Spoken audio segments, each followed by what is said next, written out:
বিড়াল পালন করেন আর ফিলির সমস্যা করেন না এমন লোক খুবই কম আছে। ইভেন আমি এখন আমার যে কিটেনগুলো আপনারা ভিডিওতে দেখেন ওই কিটেনগুলোর মধ্যেও কিছু কিছু ফিলি আছে। তো এটা একটা সমস্যা। আর এই সমস্যা আপনারা কিভাবে বাসায় বসে একদম ঘরোয়া পদ্ধতিতে এই সমস্যার সমাধানটা করবেন সেটাই আজকের ভিডিওতে আমি আপনাদের সাথে শেয়ার করব।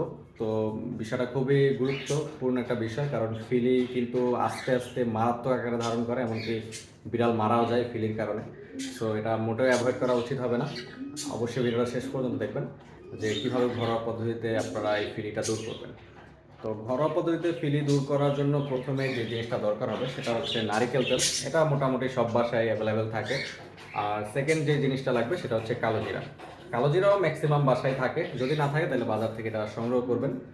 তো কালো জিরা এবং নারিকেল তেল, এই দুইটা শুরুতে একটু সংমিশ্রণ করাবেন, মানে খুব ভালোভাবে মিশাবেন। আর সব থেকে ভালো হয় যদি কালো জিরাটা একটু ব্লেন্ড করে গুঁড়ো করে নিতে পারেন, এটা সব থেকে বেটার।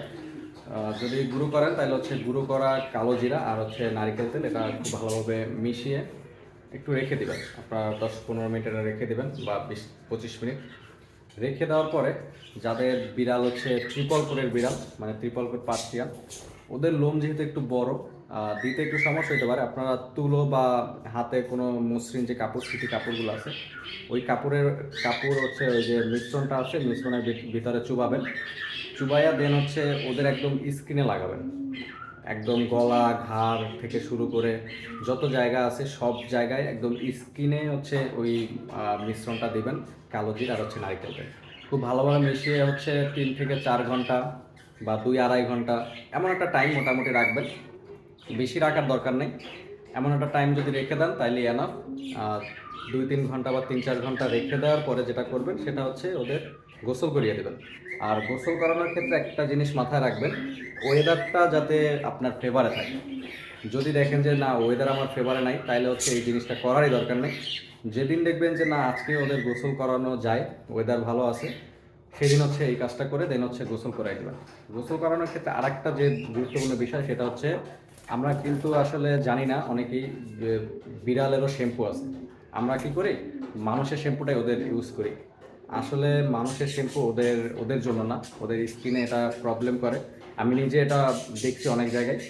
সো বাজারে যে সকল বিড়ালের শ্যাম্পুগুলো পাওয়া যায়, অথবা ডাক্তারের পরামর্শ অনুযায়ী আপনারা একটা বিড়ালের শ্যাম্পু কিনে আনতে পারেন। ওই বিড়ালের শ্যাম্পুটা দিয়ে বিড়ালদের গোসল করাবেন। আমি আবারও বলছি, মানুষ যে সকল শ্যাম্পু ইউজ করে ওই শ্যাম্পু দিয়ে আপনারা কখনোই বিড়ালকে গোসল করাবেন না। এটা কিন্তু বিড়ালের লোম পড়া থেকে শুরু করে মারাত্মক আরও অনেক অনেক সমস্যা হতে পারে, ওদের স্কিনজনিত অনেক সমস্যা হতে পারে। তো গোসল করানোর পরে ওদের স্বাভাবিকভাবে রেখে দিবেন। আমরা যেটা করি, অনেকে হেয়ার ড্রায়ার দিয়ে ওদের শুকায় দেয়, বা সুতি কাপড় বা নরম কাপড় দিয়ে ওদের মুছায় দেয়। তো এই জিনিসটা আপনারা আপনাদের মতো করবেন। তো এটা যদি আপনারা করতে পারেন, কন্টিনিউ করার দরকার নাই, কয়েকদিন পর পর যদি করেন তাইলে দেখবেন যে আস্তে আস্তে ফিলিগুলা পড়ে যাচ্ছে। ঠিক আছে। আর কালো জিরা অনেক গুণাগুণ থাকে, যে যার কারণে ফিলিরা আর ওইখানে থাকতে পারে না। এটা দেখবেন যে আপনি যখন এই কাজটা করবেন তখন যখন গোসল করাই দিবেন, গোসল করানোর পরেই দেখবেন যে আস্তে আস্তে কয়েক ঘন্টা পরে ওই ফিলিগুলো আস্তে আস্তে নিচে পড়তে আসে। তো এভাবে আপনারা খুব সহজেই ফিলি দূর করতে পারবেন ঘরোয়া পদ্ধতিতে। আর যাদের বিড়ালের একদম এক্সট্রিম লেভেলের ফিলি, তারা অবশ্যই ডাক্তারের কাছে যাবে।